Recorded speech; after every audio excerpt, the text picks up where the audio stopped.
जय हो, जय हो, जय हो।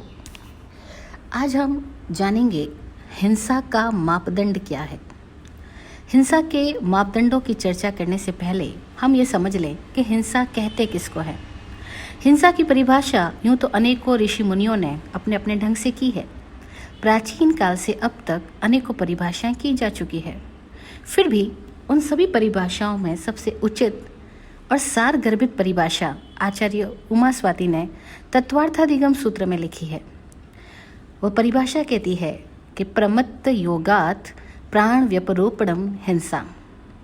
प्रमत्त योगात प्राण व्यपरोपणम हिंसा अर्थात प्रमादी योगों से प्राणों का व्यपरोपण हिंसा है। हिंसा का प्रमुख कारण है प्रमाद और हिंसा का स्वरूप है प्राणों का अतिपतन, व्यपरोपण या वियोग। व्यपरोपण करना यानी विशेष रूप से प्राणों का अवरोपण करना, रोपण करना यानी उगाना और अपरोपण करना यानी उखाड़ना। जैसे हम शब्द प्रयोग करते हैं वृक्षारोपण यानी वृक्षों को उगाना, और अपरोपण कर देना यानी जो रोपित है, जो प्रकट है, जो उग रहे हैं, जो विकसित हो रहे हैं, उनको उखाड़ के फेंक देना। अर्थात सहज रूप से चल रहे प्राणों को मूल स्थान से अलग करना अथवा सहज व्यवस्था में खलबली पैदा कर देना अथवा सहज प्राकृतिक वातावरण में शोरगुल पैदा करना, अव्यवस्था पैदा करना, यह हिंसा कहलाती है। तो इसमें मुख्यतः दो बातें हुई। एक प्रमत्त योगा यानी आपके योग प्रमादी हो, यानी आप अनकॉन्शियस हो, अनअवेयर हो, बेहोश हो, मूर्छा में हो, किसी आवेश में हो, किसी आवेग में हो, किसी प्रतिक्रियात्मक सोच में हो, अथवा आलस्य में हो, लापरवाही में हो, कौतुक में हो, बेतुकापन अवस्था में हो, तो जो भीतर का प्रमाद है वह हिंसा का जनक है। उस प्रमादी अवस्था में हमारे द्वारा प्राणों का व्यपरोपण जो हो जाता है वह हिंसा कहलाती है। अब हम बात करते हैं हिंसा के मापदंडों की। तो हिंसा के मापदंड क्या क्या हो सकते हैं। पहला हम बात करेंगे भाव या कृत्य, यानी हिंसा का मापदंड हिंसक भाव है या हिंसा का कार्य है। यह प्रश्न बहुत बार पूछा जाता रहा है कि किसी व्यक्ति के अंदर हिंसा के बहुत भाव है लेकिन वो कुछ कर नहीं रहा, एक बंद कमरे में बैठा है, तो क्या वो हिंसक है? जी हाँ, वह हिंसक है।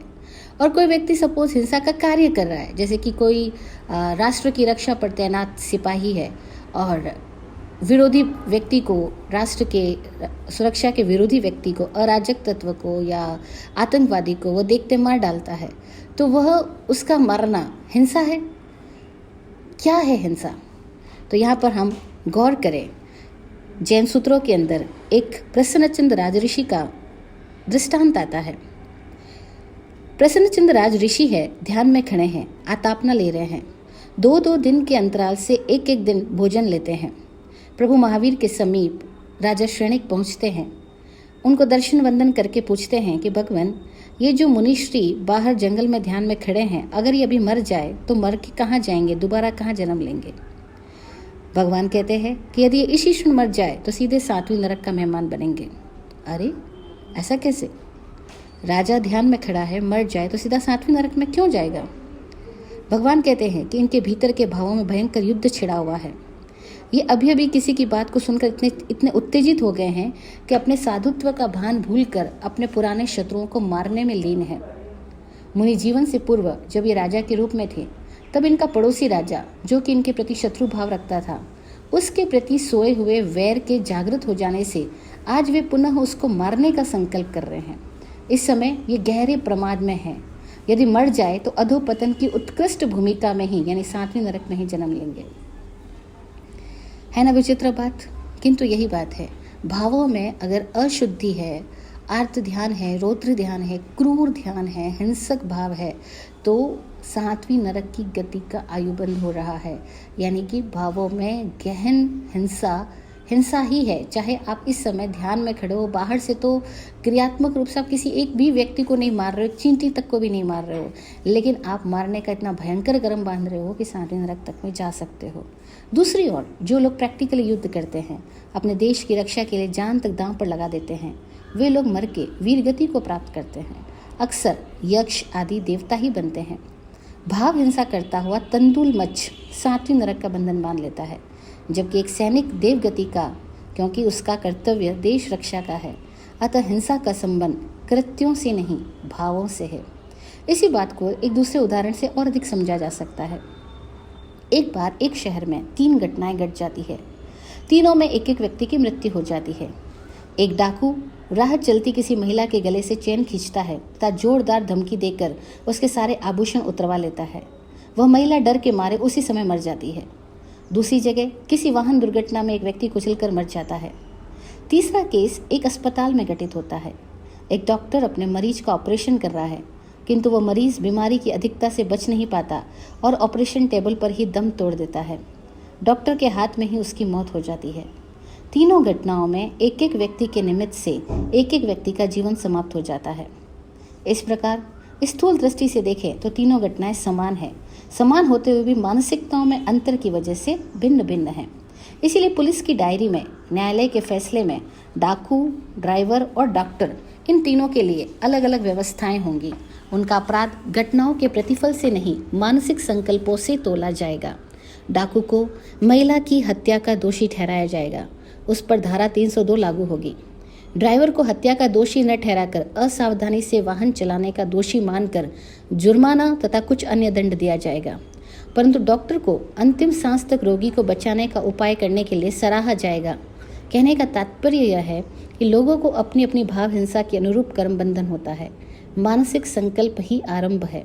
ये आरंभ की तीव्रता और अल्पता ही कर्म बंधन और स्थिति का कारण है, न कि घटनाक्रम। वैसे भी प्रकृति में घटित हो रही घटना तो पूर्वबद्ध भावों की निर्जरा मात्र है, भोग मात्र है। बंधन का कारण तो उसमें निहित भावनाएं हैं, व्यक्ति के मानसिक इरादे हैं। हाँ, जब व्यक्ति भावपूर्वक द्रव्य हिंसा करता है तो वह हिंसा का पर्दाई बनता ही है। कोई व्यक्ति मात्र भाव हिंसा करता है तब भी वह हिंसा का पर्दाई है। और कोई व्यक्ति मात्र द्रव्य रूप से हिंसक कृत्य कर रहा है किंतु उसके भावों की अशुद्धता नहीं है तो वह हिंसा का उस रूप में पर्दाई नहीं बन रहा, मात्र द्रव्य हिंसा का दोषी बन रहा है। विराट गुरु जी हमें बहुत अच्छे से समझाते हैं कि घटना का क्या, पुद्गल वह तो भाव प्राण उसमें भरता।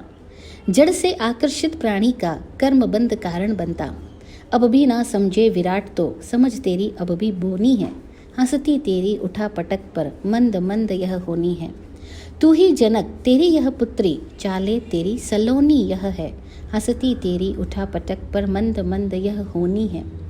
विराट गुरु जी कह रहे हैं कि घटनाएं जो है वह तो पुद्गल मात्र है, उसमें हमारे भाव ही प्राणों को भरते हैं।